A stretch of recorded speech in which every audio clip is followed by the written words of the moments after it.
క్రీస్తునందు ప్రియమైన దేవుని బిడ్డలారా, ఒక వ్యక్తి ఆశీర్వదించబడడానికి కారణాలేంటి? ఒక కుటుంబం ఆశీర్వదించబడాలి అంటే ఏ అనుభవాలు కలిగి ఉండాలో కొన్ని విషయాలను మీ మధ్యలో ఉంచాలని నేను ఇష్టపడుతున్నాను. పరిశుద్ధ గ్రంథంలో ఆశీర్వాదపు కీర్తనని 128వ కీర్తన మనం చదువుతూ ఉంటాం. ఆ కీర్తన అంతా కూడా ఆశీర్వాదంతో కూడి ఉన్న, ప్రారంభం నుంచి ముగింపు వరకు ఆశీర్వాదపు కీర్తన. పడాలి అని ఆశపడిన వారందరూ ఆ కీర్తన చదువుకోవటానికి ఇష్టపడతారు, ఆశీర్వదించబడటానికి ఆశపడతారు. తప్పు అని నేను అనను, కానీ అక్కడ రాయబడిన మాటల్లో ఒక కుటుంబము ఆశీర్వదించబడటానికి ఆ మొదటి వచనంలో ఒక మంచి మాట ఉంటుంది. దేవుని యందు భయభక్తులు కలిగిన వాడు ఇలాగూ ఆశీర్వదించబడును అని వ్రాయబడి ఉంది.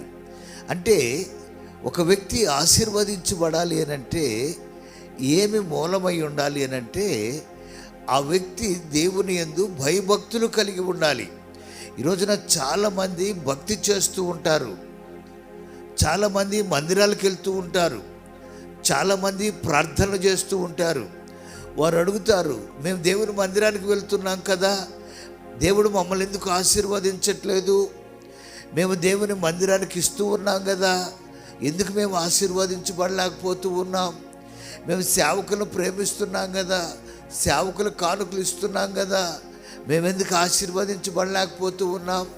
దేవుడు వారిని ఆశీర్వదిస్తూ ఉన్నాడు, దేవుడు వారినే దీవిస్తూ ఉన్నాడు అని ఉంటూ ఉంటారు. వారికి నేను ఒక మాట చెప్పనా?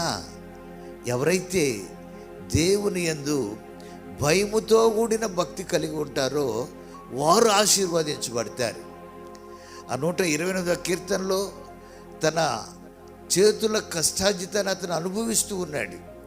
తన భార్య ఫలించు ద్రాక్షవల్లిలాగా ఉంది, తన బిడ్డలు పచ్చని ఒలివ మొక్కల వలె ఉన్నారు. ఎందుకంటే వారు దేవుని యందు భయముతో కూడిన భక్తి చేస్తూ ఉన్నారు కాబట్టి ఆ కుటుంబం ఆశీర్వదించబడింది. ఈ రోజున నీ కుటుంబాన్ని కూడా దేవుడు ఆశీర్వదించాలని ఇష్టపడుతూ ఉన్నాడు. నీ బిడ్డలను కూడా ఆశీర్వదించాలని దేవుడు ఇష్టపడుతూ ఉన్నాడు. నువ్వు కూడా ఆశీర్వదించబడాలి అనంటే, నీవు కూడా దీవించబడాలి అనంటే నీవు కూడా దేవుని యందు భయభక్తులు కలిగి ఉండాలి. దేవుని యందు భయభక్తులు కలిగి ఉండటమే ఏంటో ఒక మాటను మీకు జ్ఞాపకం చేస్తాను. పరిశుద్ధ గ్రంథంలో 200 ఆశీర్వాదాలు పొందుకున్న ఒక వ్యక్తిని చూస్తాం.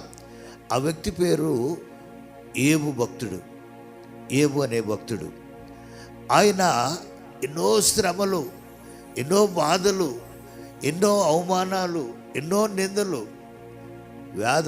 వ్యాధులతో బాధపడుతూ అనుభవంలో ఉన్నాడు. కానీ గొప్ప ధనవంతుడే. 200 ఆశీర్వాదాలు పొందుకోవటానికి కారణం ఏంటో తెలుసా? ఆయన దేవుని యందు భయభక్తులు కలిగి ఉన్నాడు. అంటే భయభక్తులు కలిగి ఉన్నటువంటి అర్థం ఏంటంటే ఏబులాగా బ్రతకాలి. ఏబు ఎలా బ్రతికాడు? యథార్థంగా జీవించాడు, న్యాయంగా జీవించాడు, దేవుని యందు భయభక్తులు కలిగి చెడుతనాన్ని విసర్జించాడు. ఈ 3 అనుభవాలు మన జీవితాల్లో ఉంటే ఏబును ఆశీర్వదించిన దేవుడు నిన్ను, నీ కుటుంబాన్ని కూడా ఆశీర్వదిస్తాడు. న్యాయంగా నడుచుకోవాలి, యథార్థంగా ప్రవర్తించాలి. చెడు మాటలకి, చెడు తలంపులకి, చెడు ఆలోచనలకి మనము దూరంగా ఉండగలిగితే, వాటిని విసర్జించగలిగితే ఈరోజే నీ కుటుంబాన్ని దీవించడానికి దేవుడు ఇష్టపడుతున్నాడు. నీ బిడ్డలని ఒక ఉన్నతమైన స్థితిలో ఉంచడానికి దేవుడు ఇష్టపడుతున్నాడు. నీ సంఘానికి క్షేమాభివృద్ధి కలుగు చేయడానికి ఆయన ఇష్టపడుతూ ఉన్నాడు. కాబట్టి నువ్వు దీవించబడాలి అనంటే, నువ్వు ఆశీర్వదించబడాలి అనంటే, నువ్వు వర్ధిల్లాలంటే ఏవులాగా న్యాయంగా నడుచుకుంటూ దేవుని యందు భయభక్తులు కలిగి యథార్థంగా జీవిస్తూ చెడుతనమునకు దూరంగా బ్రతకగలిగితే దేవుని ఆశీర్వాదాలు, దీవెనలు నిండుగా మెండుగా నీకు, నీ కుటుంబానికి అనుగ్రహిస్తాడు. దేవుడి కొద్ది మాటలు దీవించునుగాక. ఆమేన్.